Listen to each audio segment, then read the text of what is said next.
Greetings, fellow YouTuber. My name is Tim.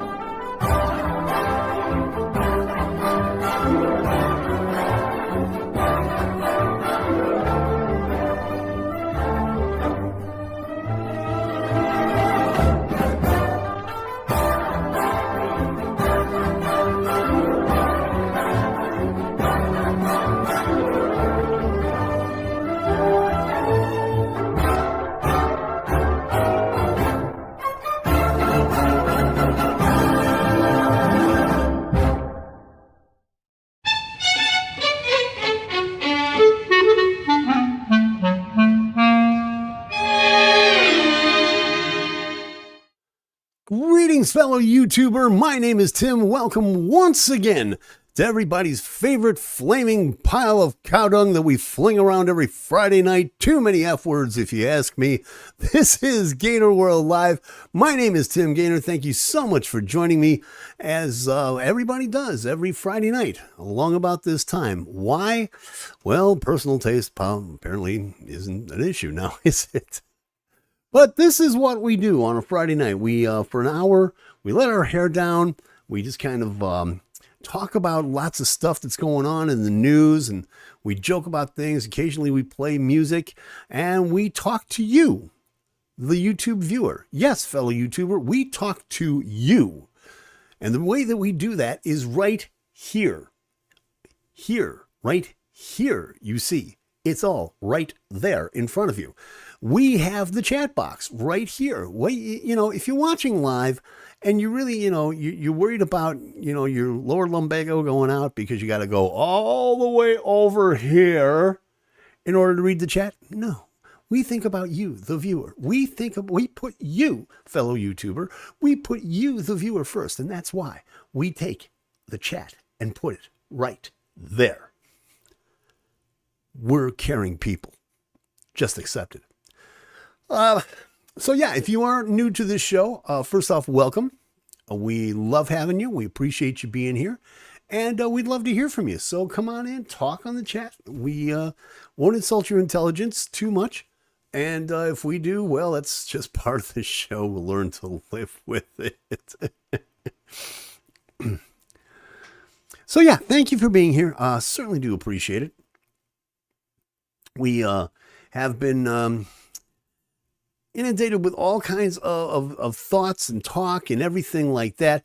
Speaking of talking thoughts and everything like that, one of the things that I do want to talk to you about is right after this show, right after this fine waste of bandwidth, would you head on over to another one?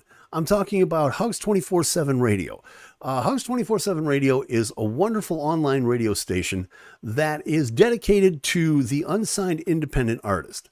Now, why would I have you do something like that? Number one, I do have a little bit of a vested stake in it because I have had songs released on that station before, as well as having a little bit to do with the management of it. And number three, there's this very cool show that's going to be going on right after we go off the air, 9 o'clock Eastern, 8 o'clock Central. It's a cool show. Now, a lot of people, a lot of radio stations have tried to do this. We have successfully done it. We have put together a top 200. We have the top 200 unsigned independent artists from around the world. And what's going to happen is right after this at 9 o'clock Eastern, 8 o'clock Central, our pal Cyrus Gray, this, you heard it here first, our pal Cyrus Gray, pictured here, is going to be counting down the top 10 of that Hugs Top 200. So please join us for that. The Hugs Top 10 countdown, that's coming up 9 o'clock Eastern, 8 o'clock Central, over at Hugs, HUGS ATWRGG, hugswrgg.com. You'll be glad that you did. Also, make plans, would you please? We would love to see you out here. In 2 weeks, I am not going to be here. I'm not going to be here, and we'll talk about that more in a little bit as well. We're going to be out doing the Hug Summer Concert Series. That's going to be taking place at the Eleanor Acres Convention Center, the Eleanor Acres Event Center in Lisbon, Ohio. Some of the best unsigned independent artists from around the country are going to be there. I'm talking about bands like Yiga Digga. I'm talking about bands like Taylor Road. I'm talking about bands like the Henrys. I'm talking about great local acts like Dave Gates and Moonshine Jasmine. The list just goes on and on and on. Please do yourself a favor.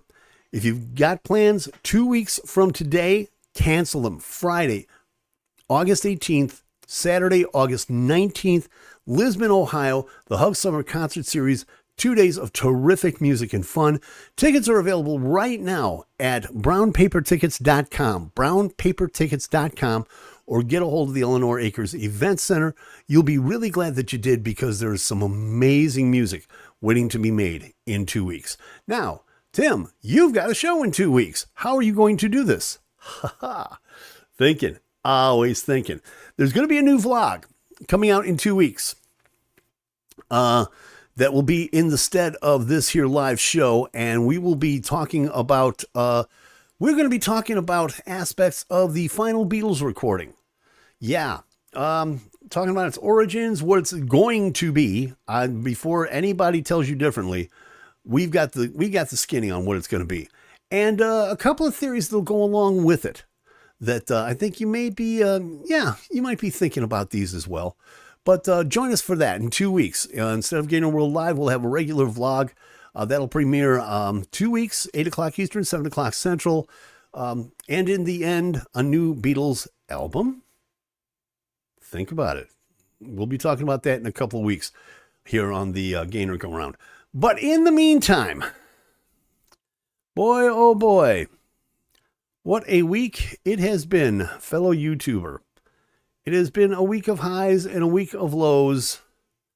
And, well, let's just face it. It's hasn't been the greatest in the world. And our pal Amu City Games has popped in to say hello to the chat. But in the end, will the love you give be equal to the love you make? No. But the love you take will be equal to the love you make. Huh? See? I see what you did there. Amu City. Yeah.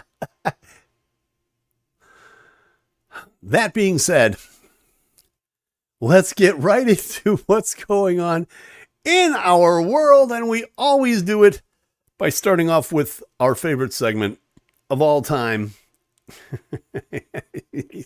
You can call a mulligan, you can call an O'Leary, you can call whatever you want. I really don't care. Check out the Deadpool. Come on, let's go for this.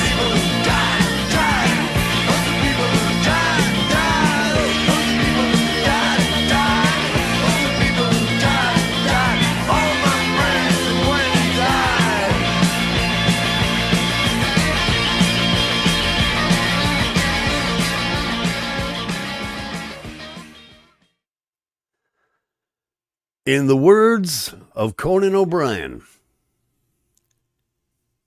damn, this one hurts.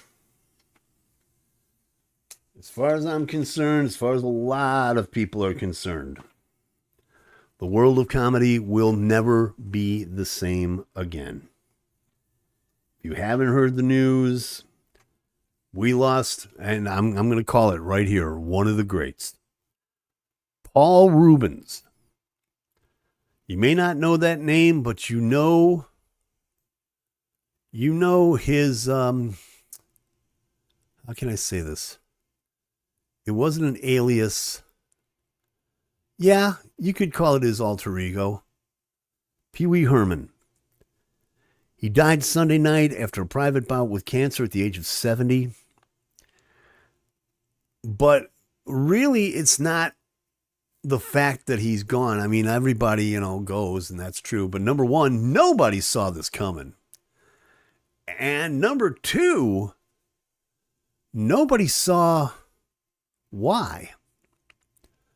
Until he wrote, and he posted a note, that is to say, his estate posted a note at his behest the day of his death. He wrote in a statement that was posted to Instagram, quote, "Please accept my apology for not going public with what I've been facing for the last 6 years. I've always felt a huge amount of love and respect from my friends, families, fans, and supporters. I have loved you all so much and enjoyed making art for you." Apparently,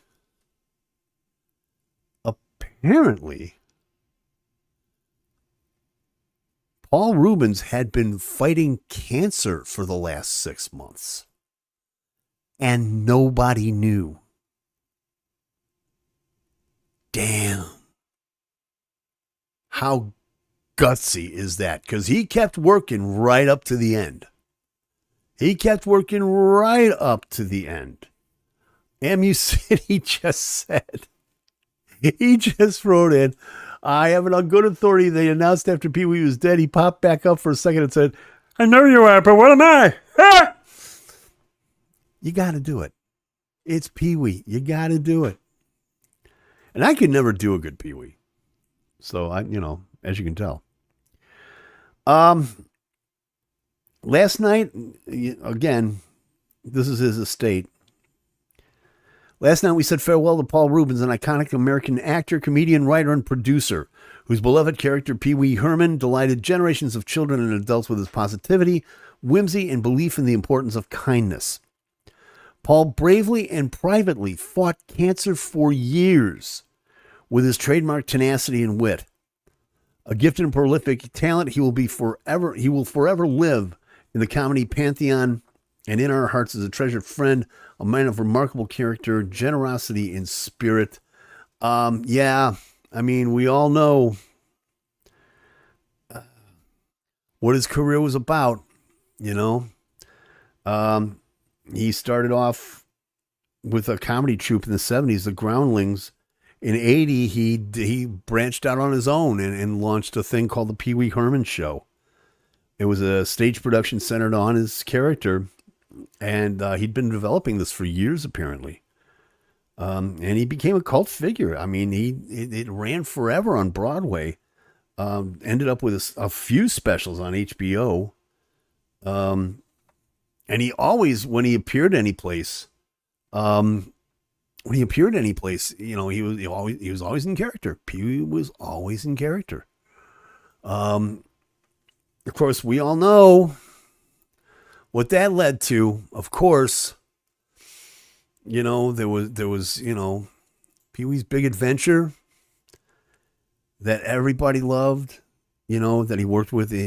Directed by Tim Burton in 1985.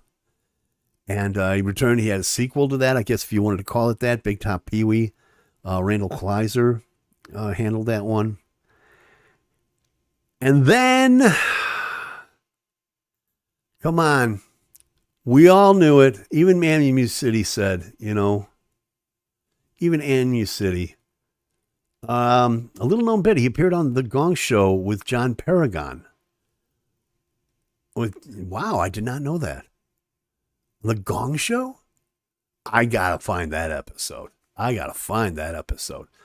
But John Paragon was also very, very well connected to Paul / Pee Wee, because they were both characters in the iconic Pee Wee's Playhouse. Who doesn't remember Pee Wee's Playhouse? Won a few Emmys. And the people that, would come from the music, Cyndi Lauper, The Residents, Mark Mothersbaugh, Devo. He had guest stars, the huge guest stars, Lawrence Fishburne, Natasha Lyonne, Jimmy Smits. But it wasn't, I'd be lying to you if I said that his life was all peaches and cream. Anybody that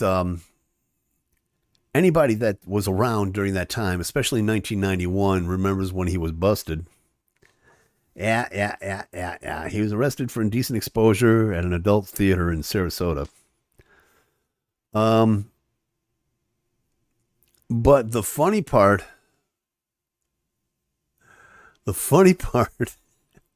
and you say cream. I see what you did there. Stop it. That was totally unrelated. But I will take the credit for that, though. The funny part was his first public appearance was when he came out during at the MTV Music Awards. As Pee Wee, thunderous standing ovation. And the first words out of his mouth, heard any good jokes lately? Oh, yeah.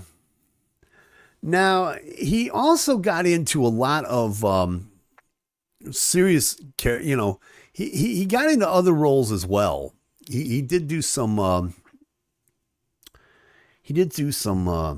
work outside of Pee-wee, I guess you could say. He was in a superhero comedy, Mystery Man. He had a role in Ted Demi's movie, Blow. He appeared in Batman Returns, Buffy the Vampire Slayer. He had a part in Night Before Christmas, The Nightmare Before Christmas, that is to say, another Tim Burton movie. He was in Matilda. He on TV, he was on 30 Rock, The Blacklist, Pushing Daisies, Rugrats, Reno 911.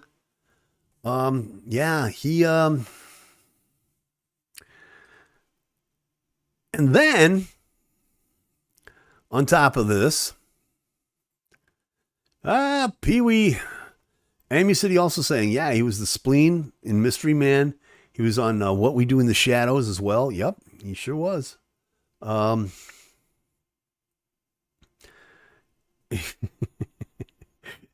then he shot somebody in the back of the head in the theater. Wow. Did a John Wilkes Booth during Debbie Does Dallas? No, I don't think so. However, and I did not know this one, he was busted again. In 2002, he turned himself into the Hollywood division of the LAPD, charged with misdemeanor possession of obscene material depicting a child. Oops. He was a self-proclaimed collector of erotica, according to Variety. He disagreed with the city's classification of porn, but the child porn charges were dropped in 2004. He agreed to plead to a lesser misdemeanor obscenity charge. So yeah, he's before his death, though, he was developing two projects. One was a black comedy titled The Pee-wee Herman Story. Wow, a black comedy with Pee-wee? Dude, seriously now? And the other family film called Pee-wee's Playhouse, the movie. Now, that would have been fun. That, I will admit, would have been a heck of a lot of fun. And one can only venture at this point what the connotations of that one would be, to be sure. As you can tell, as I'm sure you can realize, the celebrity tributes, they haven't stopped since last Sunday. Tim Burton, of course, who directed Pee-wee's Big Adventure, said he was, quote, shocked and saddened. Again, this is according to Variety. I'll never forget how Paul helped me at the beginning of my career. It wouldn't have happened without his support. He was a great artist. I'll miss him. Jimmy Kimmel wrote, quote, Paul Rubens was like no one else. A brilliant and original comedian who made kids and their parents laugh at the same time. He never forgot a birthday and shared his genuine delight for silliness with everyone he met. My family and I will miss him. Cher just wrote Goodbye, Paul, and wrote a quote from Hamlet. And all this was, again, quote from Variety. Goodbye, Paul. Good night, sweet prince. May flights of angels sing thee to thy rest. Katie Lang wrote on Twitter, or X. Sweet rebirth, sweet man. Beautiful, joyous thing. I love you. And, of course, there was the last one from Conan O'Brien. No tweet can capture the magic, generosity, artistry, and devout silliness of Paul Rubens. Everyone I know received countless nonsensical memes from Paul on their birthday. And I mean everyone. His surreal comedy and unrelenting kindness were a gift to us all. And I agree with you, Conan. Damn. This one hurts. Paul Rubin, Pee-wee, the great Pee-wee Herman, gone at the age of 70 due to cancer. He was a rebel, Dottie. He was a rebel, and we shall not see his likes again. That's this week's Deadpool, y'all.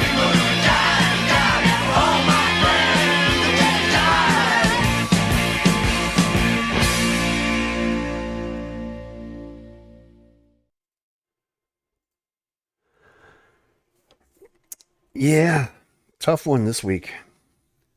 Tough one. And then let's see, just it's hanging around, Amy City hanging around with us this evening. I consider I would love to see the black comedy. Yeah, I'd be intrigued by that one. Paul Rubens doing a black comedy with Pee Wee Herman's character. That, after all the years of Pee Wee's Playhouse, do you really want to, I'm on the fence on that, but yeah, my curiosity's picked on that one. My curiosity's really picked on that one.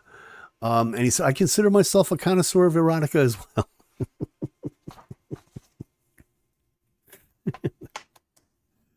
Or as it's said in the higher circles, a connoisseur l'érotique.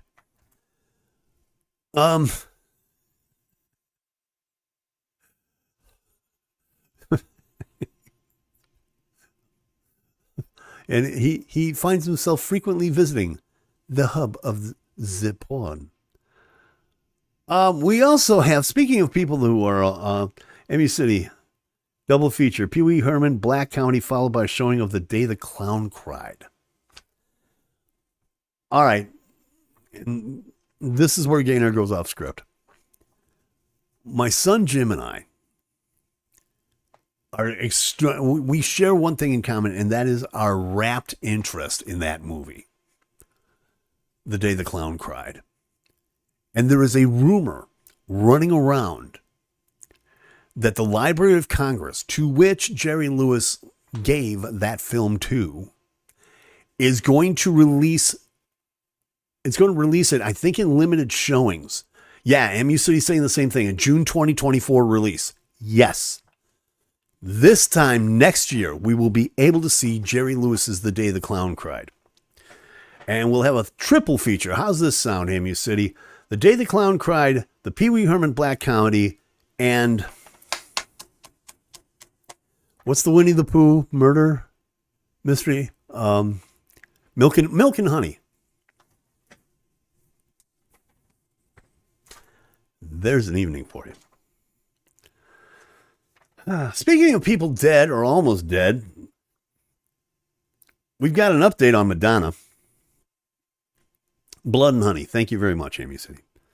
Madonna has thanked your family and friends, according to Variety, for their support, he said tongue-tied, during her medical emergency. On last Sunday, Madge posted on Instagram, she said, quote, "Love from family and friends is the best medicine. 1 month out of the hospital, and I can reflect. As a mother, you really get caught up in your needs of your children and seemingly endless giving. But when the chips are down, my children really showed up for me. I saw a side of them I had never seen before. It made all the difference. And so did the love and support of my friends." Yeah, okay. There's also posts of her with her son David, her daughter Lourdes. For anybody who's interested or keeping, if you've got tickets to her tour, her current tour, right now her scheduled European dates are slated to begin on October 14th. And they're going to be going on for 6 or 7 weeks. A couple of London dates, 2 more London dates have been added on December 5th and 6th. The American part of the tour is currently scheduled to begin with 2 concerts in Brooklyn on December 13th and 14th. That's not that far away. So be that as it may, I guess Madge is she is planning on hitting the road, and she's planning on hitting the road late in the fall. But if what they're saying is true, then, yeah, boy, she's got a lot of work to do. Tell you what, she does have an awful lot of work to do. There was one story that came in this week that really gave me cause for concern. And again, it comes on the heels of one of these, nobody saw this coming kind of thing. I think everyone will agree with me when it comes to music that there are very few bands that actually can live up to the almost majesty, almost perfection, the metal perfection of Iron Maiden. Truly one of the best bands out there. I don't care what you tell me. They have been at it absolutely forever. Absolutely forever. And they just continue to keep going. They're just going and going. One of the best bands. Sit down and listen to a chorus of Run Through the Hills. If that don't get your toe to tapping, I don't know what will. And one of the linchpins of that band, one of the people that really make this band what it is their drummer, Nico McBrain. An amazing drummer. One of the best, pound for pound, pun intended, pound for pound, one of the best drummers out there. His meter is almost spot on. It's absolutely impeccable. And his fills, he's really, really an innovator, especially in the world of metal. He is a very innovative drummer. But a couple of days ago, it's back yesterday, Nico got on Instagram. And I'm going to play this video for you. And we'll discuss it on the other side because he looks fine, but he gets real scary. Check this out for a second. Hello, boys and girls. Yes, the good-looking ones with you here. Oh, you know it, don't you? You look at me and you go, oh, that's a good-looking bloke from Iron Maiden, isn't it? What's his name? Well, it's Nico with you here, boys and girls. I do have just a very personal, very, very personal message for everybody. I wasn't well earlier this year, as some of you have quite rightly noticed. I will be writing a little press note, if you like, explaining everything that's happened to me and where I was in January of this year with my health issues that I went through. So I just wanted to let you know, video-wise, so you can see how handsome and well I'm looking, because I'm feeling really, really 100%, well, I feel 100% well, but I unfortunately haven't been able to give you lot 100% of my performance. All will be explained later, but I just wanted you to see how handsome and how well I'm looking. Everything is good. So God bless you all, and keep rocking. Up the irons. So Nico's looking pretty good. Nico's looking really good, if he does say so himself. Turns out, according to pop culture and the statement that he released yesterday, Nico McBrain revealed that in January he suffered a stroke that left him temporarily paralyzed. He shared that message on the official Instagram, the Iron Maiden official Instagram page. But yeah, and the statement that he wrote with it, very simply put, was, and this is a quote again from pop culture, from Nico's Instagram page, from the Iron Maiden Instagram page. The reason I'm writing to you today is to let you know of a very serious health problem I've been through in January. I had a stroke. Thank the Lord it was minor, one referred to as a TIA. It left me paralyzed on my right side from my shoulder on down. Of course, I was very worried that my career was over, but with the love and support of my wife, Rebecca, and my family, my doctors, especially Julie, my occupational therapist, and my maiden family, I was able to bounce back to somewhere near 70% recovered. Wow. Wow. After 10 weeks of intensive therapy, it was almost time to start rehearsals for our tour. I feel it's important to let you know about this now instead of earlier, as I was mainly concerned with doing my job and concentrating on getting back to 100% fitness. I'm not there yet, but by the grace of God, I'm getting better and stronger as the weeks go by. Thank you for a most wonderful band, magical tour. So far, you've all been amazing. That's it from me. God bless you. Stay safe and well, and I look forward to seeing you all somewhere in time. That coming from Nico McBrain. Man. Nico, man. Iron Maiden's manager, Rod Smallwood, he added the rest of the band. I think what Nico has been able to achieve since his stroke shows incredible belief and willpower, and we're all very proud of him. He just got his head down and concentrated on recovery. We honestly did not know if he would be able to play a whole show until band rehearsals started in May. There was just so much support from him for him from the band, and then genuine relief when we all saw he was going to be able to do it. Whoa, we almost didn't have an Iron Maiden, gang. Wow. He continued, Nico, again, this is from Pop Culture. Nico being Nico, he didn't want to make a fuss and cause any distraction to the tour at the time, but now that he's sure he'll get there, he will soon get there, it says here. He thought you fans should know straight from him rather than by any other rumors. Of course, we're all delighted he battled through this so well and look forward to many more tours together, starting with the 3 Western Canada shows. Of course, we all know that he's going to be, he's the one that's replacing Ozzy Osbourne on Power Trip in Indio. That's coming up in September. Yeah. Wow.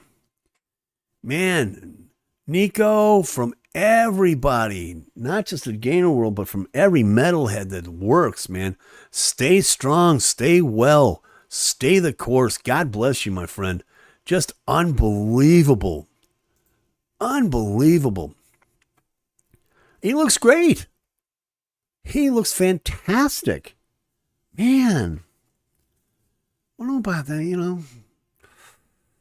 That's kind of tough. Amy City's kind of hanging around this week, and I really appreciate that. Amy City's coming up with other Iron Maiden songs. Hallowed Be Thy Name was great. The Troopers, terrific. Wasted Years, love Wasted Years. Yep. Sign of the Beast. And, you know, Number of the Beast, rather. I'm sorry, Number of the Beast, great.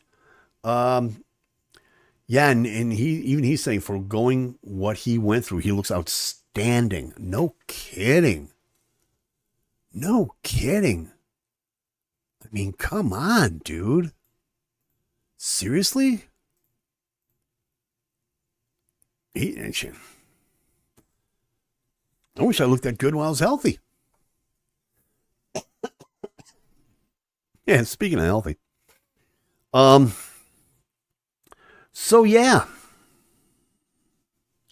There's that. Oh, man.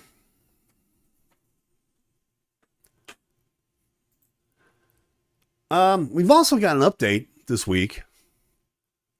And you notice things on this show are moving just a little slow this week and a little bit, it sounds like filler. And yeah, you're right. And that's only because the writer's strike is still going on. And the SAG-AFTRA strike is still going on. And according to Variety, this is going to go on for a while. Yeah, buddy. The Writers Guild is continuing to downplay, according to Variety, expectations.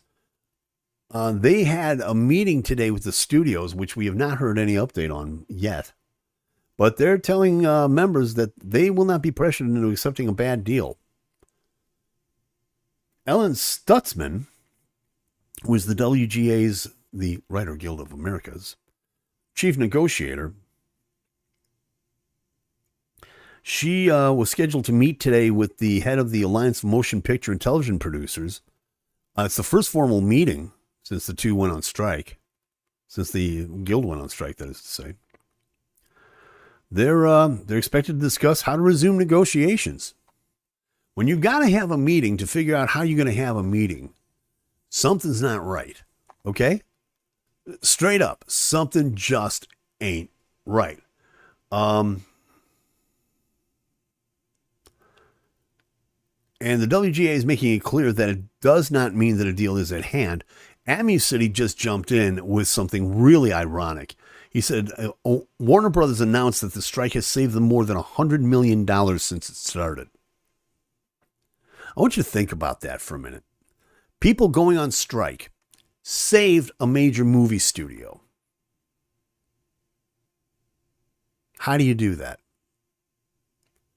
That's how screwed up that's how screwed up the terms are with the Writers Guild. The Guild's negotiating committee sent a message to the members Tuesday afternoon. We've been down this road before. And there's, the companies came back to the table. They weren't serious about addressing our proposal, the committee stated. They called Guild leadership out of touch and waged a relentless campaign through the media and surrogates to spread dissent.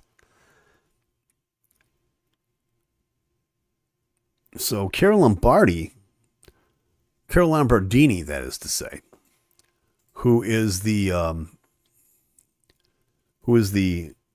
CEO of the Alliance of Motion Pictures and Television Producers, she called Stutzman on Tuesday to arrange the meeting. Apparently that was the first sign of progress, according to Variety. But in its message to members, the WGA is warning that such sentiment and the rumors of progress that preceded Tuesday's call can be a useful tactic for the studios to force an end to the strike. I don't see that happening anytime soon, kids. I really don't.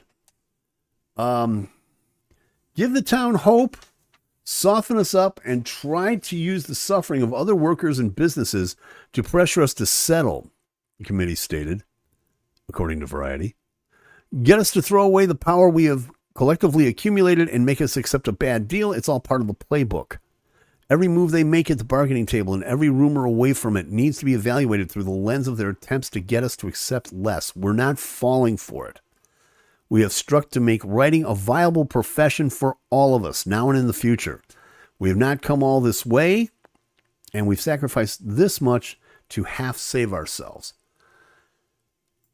What are their terms? You may be asking yourself. They're seeking a TV staffing minimum, which would range from 6 writers to 12 for most shows. They're also seeking a viewership-based streaming residual, which would pay writers more for working on hit shows, and the studios have previously indicated that those proposals are non-starters. So if the studio, straight up, if the studio is making money, the writers, do they get a cut of that? No. If it's on streaming, if it's on Hulu or if it's on Paramount Plus or whatever the case may be, do the writers get a cut? No. Do the actors get a cut? No. So yeah, I don't see this happening for a while. I really don't. I really don't see that lasting very far into the future. Well, I don't see it, Yeah, I do see it lasting far into the future, I should be saying. Because this time, there's too much at stake with streaming services and AI going on right now. Even the Recording Academy and now NARAS, the National Academy of Recording Arts and Sciences, the Movie Guild. They're everybody's saying that we're in new times and we need to think about those new times and giving the people that contribute to those times, that contribute to the success of that time. We should be able to, they should be able to share in the wealth because they're the creators. Think about that for a minute. The studios made $100 million, according to Amu City. If what Warner Brothers said is true, they saved more than $100 million by not having the people that create the product that they sell. They're not there. How the hell does that work? I'm not saying, I'm just saying.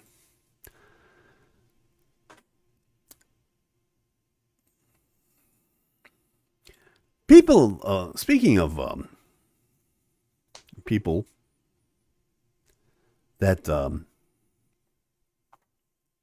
don't put up with any stuff, you may be interested in knowing, according to Rolling Stone, that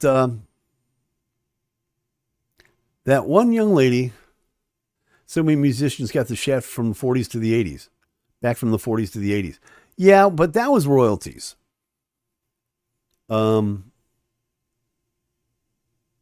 Nowadays, it's all about streaming. Again, it's all about streaming. Don't get me started on streaming. Don't. That's a joke. And speaking of musicians, Cardi B won't be facing any criminal charges, you'll be happy to know. According to Rolling Stone, she will not be facing charges following her little incident in Las Vegas last Thursday. A couple of weeks ago, actually. But actually, no, yesterday the Las Vegas Metropolitan Police Department confirmed that the rap star's criminal investigation has been dropped.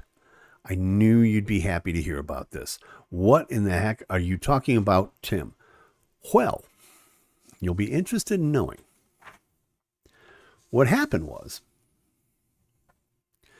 is that Cardi was performing in Vegas in her orange dress, looking magnificent. And she was, I guess she was, she was talking, you know. Cardi was talking to the DJ. And the DJ asked her to, the DJ asked the crowd to splash her down. They wanted to splash Cardi down. Give her some water. Give me some water, Cardi said. Give her some water. Well, to a concert crowd, even somebody the likes of Cardi B, you just don't do that. Because an audience member literally threw a drink at her. And a clip of this, which has gone viral, shows Cardi. She got the water. She got splashed down. And yes, Amu City, you're right. Maybe she did have to rehydrate the WAP.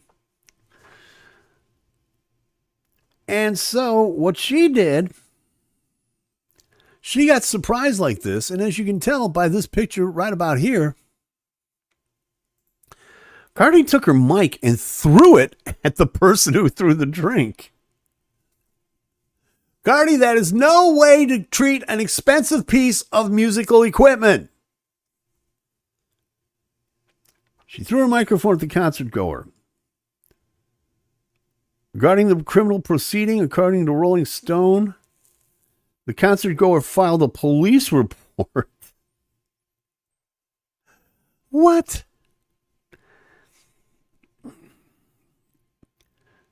While police did not mention Cardi B by name in their statement, and address on the incident report matched the location where she was performing on Saturday. During a concert, she was struck by an item that was thrown from the stage. Now, that's the weird part. Then there's one from the When Life Gives You Lemons, Make Lemonade department. She took that mic and she done throwed it. She threw it into the crowd. What would someone who has a wireless microphone, a wireless Shure SM58, by the way, for those of you keeping track at home, what do you do with something like that? How about auction it off for charity? Much to the chagrin of Cardi and probably her sound crew, there is an eBay listing by a Scott Fisher, owner of The Wave, who is the audio company that he said provided the mic for Cardi's performance. Yeah, he's auctioning it off. And he's going to split the sale from it between the Friendship Circle of Las Vegas and the Wounded Warrior Project. This Fisher guy, Scott Fisher, said he wanted to try to, quote, do something good, end quote, per the listing, after being encouraged to sell the microphone.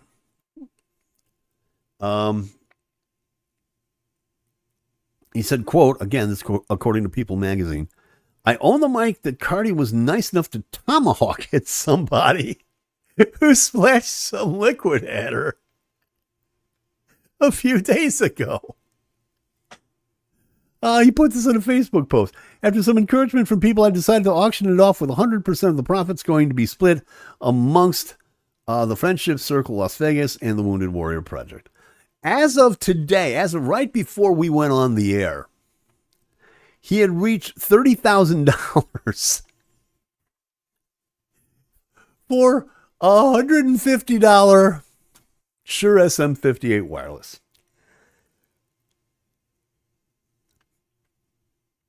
The listing is set to end on August 8th, by the way. People magazine has reached out to Fisher for comment, but they have not received a response.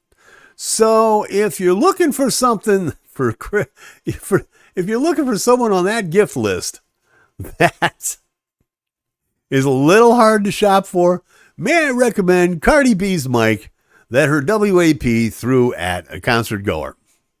Just throwing it out there. Pun intended. Yeah. MU City is saying, let me see this here. Could you imagine people like that going and seeing a Gwar show? Or, God forbid, a Gigi Allen performance? Yeah. Okay. Again, sidebar. Can you imagine Gigi Allen playing anywhere in this day and age? Sincerely. Can you imagine Gigi Allen playing anywhere? Oh, here's an idea. How about Gigi Allen playing a political rally? Which, of course, will never happen. But there is one more thing that I do need to talk about. And I don't know, let's see. Emmy City saying, dude, if her WAP was able to throw a mic, it might be worth it to pull the DNA swab and clone an harpy of super thoughts. Wow. Yeah, I don't know, man. Lord knows what's been in that thing.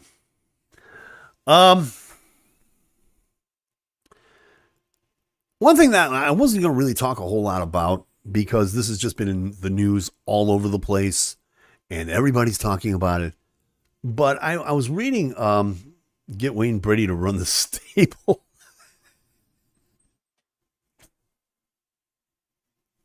Wayne Brady going to have to choke a bitch?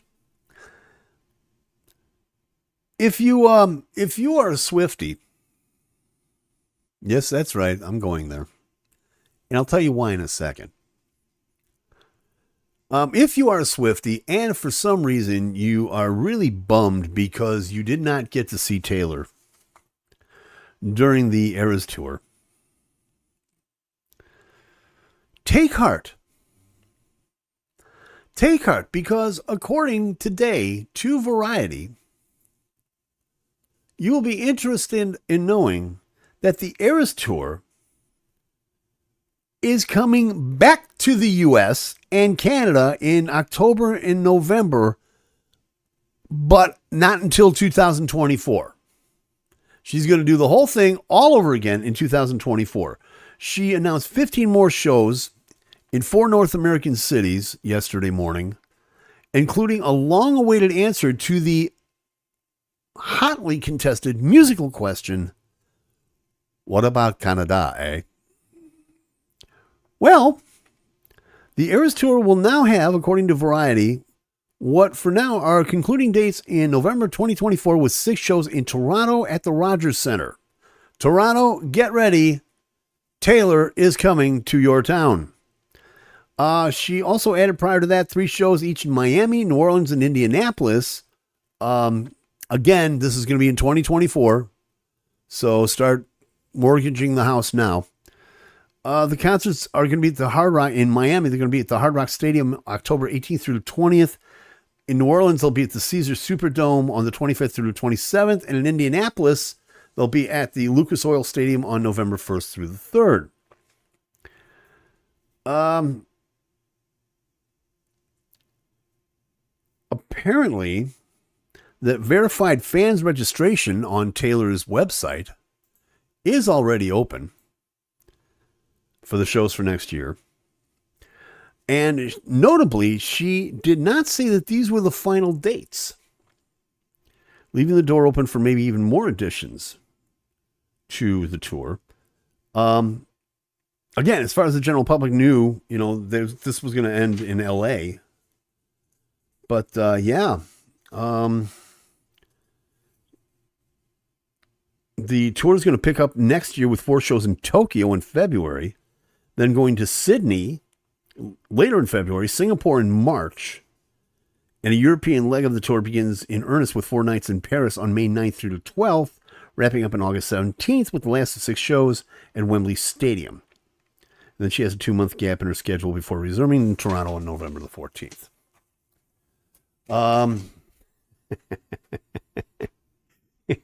Hamu City coming out and saying, we will never, ever, ever going to afford the tickets.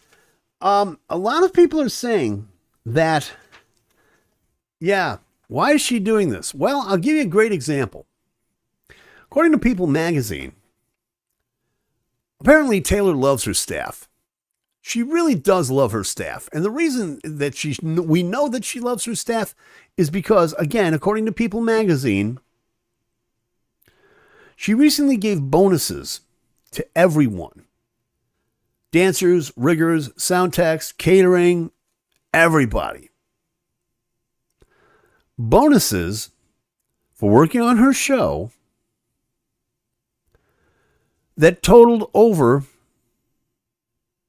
hope you're sitting down for this,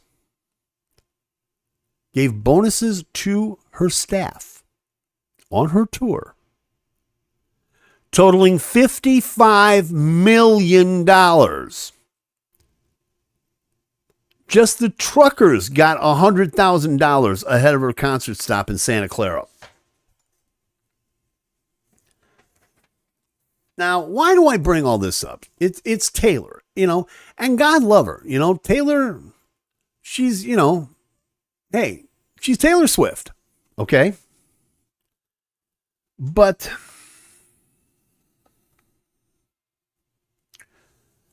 here's the thing.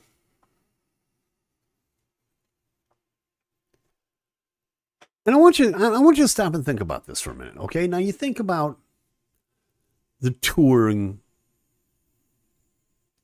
the major tours. And of course, you've got major acts. You've got McCartney, you've got the Stones, you've got Kanye, you've got the Foo Fighters, you've got Dead and Company, you know, everybody you can think of, just the big names. Taylor's getting up in that ionosphere of concert revenue, shall we say.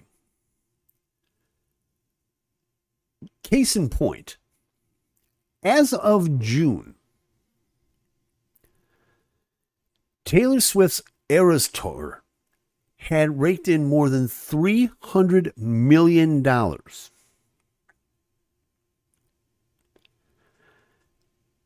More than 1.1 million tickets had been sold at an average price of $253. Now, this is, again, at the end of June, according to Pollstar.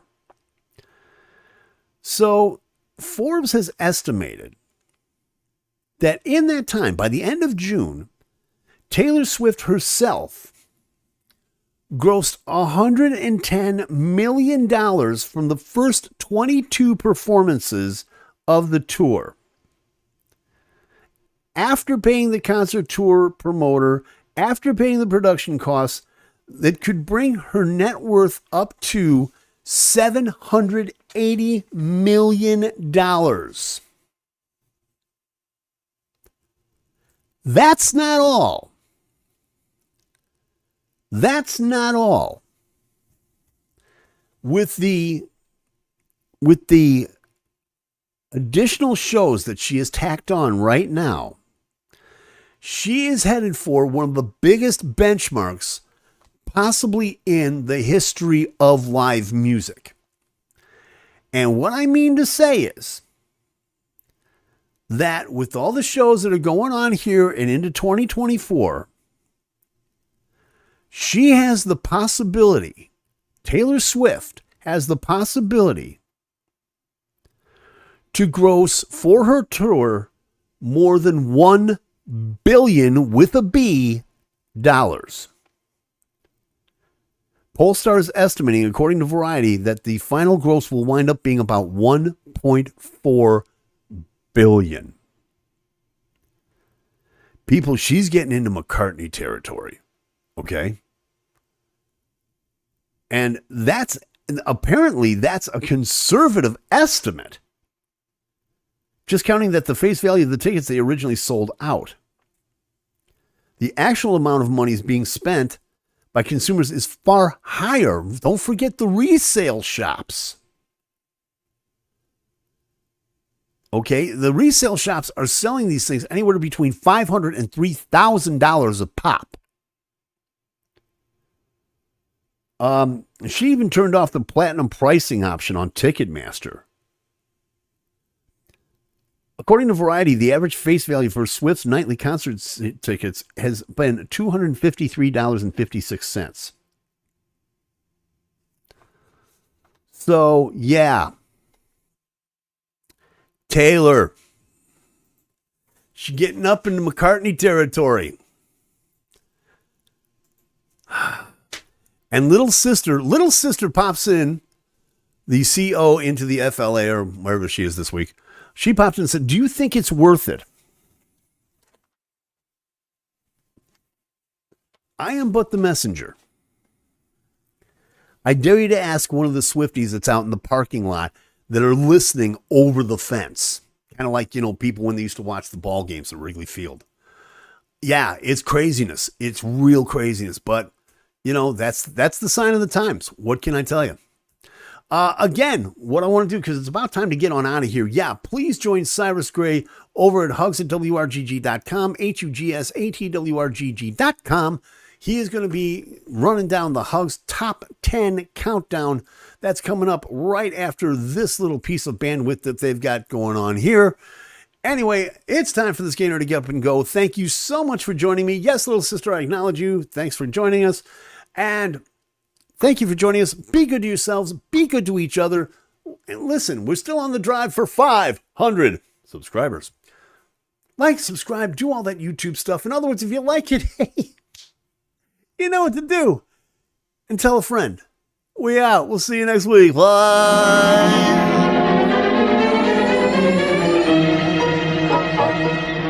Thank you.